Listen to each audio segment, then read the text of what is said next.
Cerita novel romantis. Takdir dalam pernikahan. Bab 45. Waktunya berbuka puasa dengan istri di villa. Sekitar 5 helikopter mengudara menuju villa tersembunyi milik Denzel. Helikopter pertama membawa pasangan Arlen, Nadine, Celia dan Reno.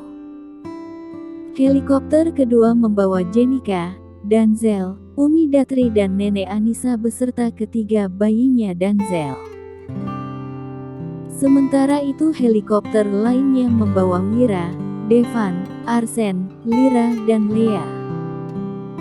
Terakhir rombongan kakek Nixon, Tuan Rusli dan Dr. Mariska. Nyonya Irene tidak ikut karena sedang ada urusan pribadi.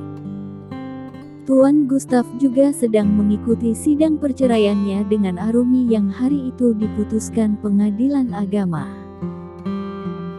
Saat helikopter itu hendak turun di depan landasan pacu, mata Nadine dan Celia begitu takjub melihat pemandangan villa dari helikopter. Masya Allah, ini benar-benar surga dunia, gumam Nadine. Apakah kamu ingin punya villa seperti itu, baby? Tanya Arlen yang melihat Nadine yang sedang takjub pesona villa. Aku tidak ingin memaksamu, suamiku. Tapi, jika kamu ingin memberikannya, itu sangat membuatku merasa paling berharga untukmu, jelas Nadine.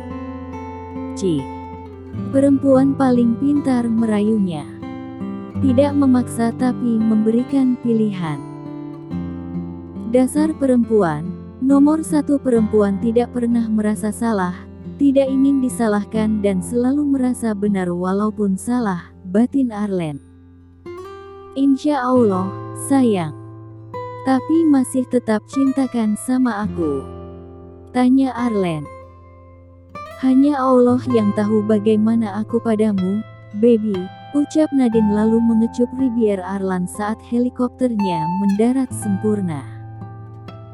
Arlen hanya bisa tersenyum mendengar ucapan istrinya. Kedua pria itu turun lebih dulu lalu menggendong ratu mereka untuk bisa turun. Mereka lalu berlari menjauhi helikopter yang kembali mengudara. Tidak lama berselang helikopter yang lainnya saling menyusul bergantian mendarat di tempat itu.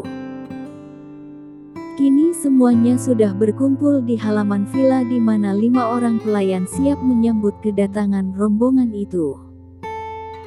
Jenica melihat beberapa tanaman yang pernah ia tanam kini sudah mulai meninggi. Pohon jeruk mandarin dan juga pohon mangga. Bahkan sudah berbuah lebat. Waktu yang tepat untuk panen.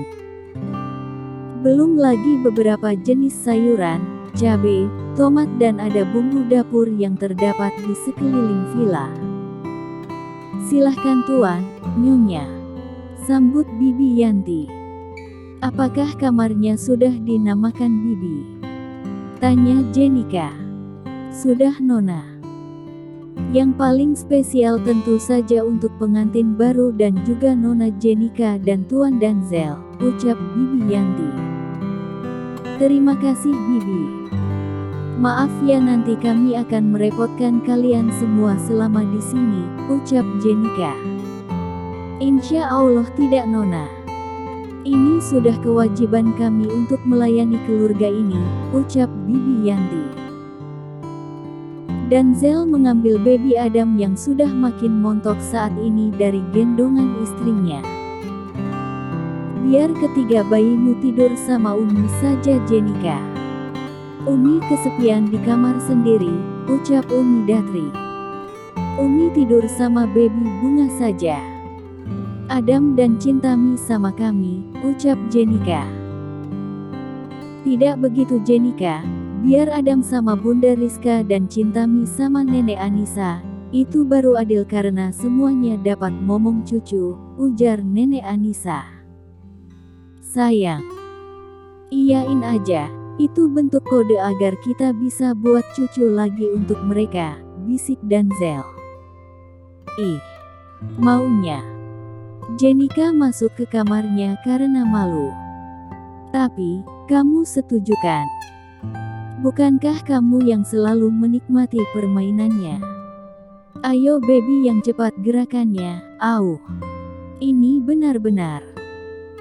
Terus jangan berhenti, rayu dan Zel seraya mengulangi kata-kata istrinya saat mereka sedang dan berhasil membuat Jenika makin malu. Aku nggak begitu. Itu kelakuannya Mas Danzel, Jenika mendengus kesal. Danzel meraih pinggang Jenika. Hawa dingin di puncak itu membuat mereka harus saling butuh sedikit kehangatan. 3 kamar yang berdampingan itu seakan sedang berlomba mencapai hasil yang maksimal. Siapa lagi kalau bukan kedua pasangan pengantin baru? Reno yang sabar mengajari Celia untuk menyenangkannya di area percetakan. Justru ia begitu bahagia karena Celia sangat awam dengan dunia ternyaman itu. Kak Reno, tolong ajarin Celia apapun tentang masalah arena percetakan. Insya Allah Celia berjanji akan memberikan yang terbaik buat Kak Reno. Tolong jangan berpindah ke lain hati jika Kak Reno menemukan kekurangan padaku. Lebih baik jujur pada Celia yang Kak Reno butuhkan walaupun Celia diminta untuk jadi seorang pemandu buat Kak Reno. Ucap Celia penuh penekanan pada setiap kalimatnya membuat Reno mengerti bahwa Celia butuh dibimbing olehnya. Iya wanitaku. Apapun untukmu aku akan penuhi karena itu adalah rahasia menjaga keutuhan rumah tangga kita. Yang penting kamu harus memberikan aku kesempatan menjadi suami yang baik untukmu karena aku bukan pria suci sesuci dirimu dari sentuhan pria. Ibu Reno yang tahu Celia trauma dengan perceraian kedua orang tuanya. Apakah kamu mencintai aku, Kak Reno? Tanya Celia. Demi Allah. Aku bersumpah di setiap santanku yang akan tumbuh dalam rahimmu ini. Aku mencintaimu, Celia. Ucap Reno lalu melepaskan santannya bersama dengan Celia, walaupun masih ada rasa perih pada bagian itu, setelah sepekan bercinta sejak keduanya menikah. Saat malam tiba, selepas sholat Isya, keluarga nampak berkumpul untuk makan malam. Para pelayan sedang buat barbek dibantu oleh Jenika, Celia dan Nadine. Sementara yang masih jomblo saat ini lagi sedang melakukan pendekatan. Yaitu Mira yang masih mengejar Lira yang nampak murung memikirkan perceraian kedua orang tuanya dan juga kekasihnya Darren yang aneh itu. Begitu pula dengan Lea yang sedari tadi mengusap air matanya. Devan membiarkan lengannya menjadi sandaran untuk Lea. Lea. Aku memang tidak tahu rasanya ketika kedua orang tua bercerai. Tapi, nasib kita hampir serupa karena ibu kita telah merebut cinta wanita lain demi ambisi mereka dan kita jadi korbannya. Aku dipertemukan dengan saudaraku Jenika belum lama ini. Begitu juga kamu baru bertemu dengan Danzel dan Celia saudara tirimu. Dan itu rasanya sangat bahagia terlepas dari masalah kedua orang tua kita melahirkan kita sebagai anak dari pelakor. Memang ibu kita salah tidak bisa diganggu gugat. Tapi ada yang bertahan sampai saat ini seperti ibuku. Dan ada yang harus berpisah seperti ibumu, ucap Devan. Cinta ibumu tulus pada ayahmu, Say. Tapi cinta mamaku pada papaku karena harta dan itu sangat menyakitkan, Say, ucap Lea yang senang memanggil Devan dengan panggilan Say. Kalau ingat sakit hati, ya nggak akan habisnya, Lea. Tapi papamu hebat karena membesarkan putrinya dengan uang yang halal. Itulah mengapa kalian berdua tidak mengalami kebangkrutan moral. Itu yang aku salut pada Paman Gustav. Walaupun dengan keluarga yang lain dia tidak berlaku adil.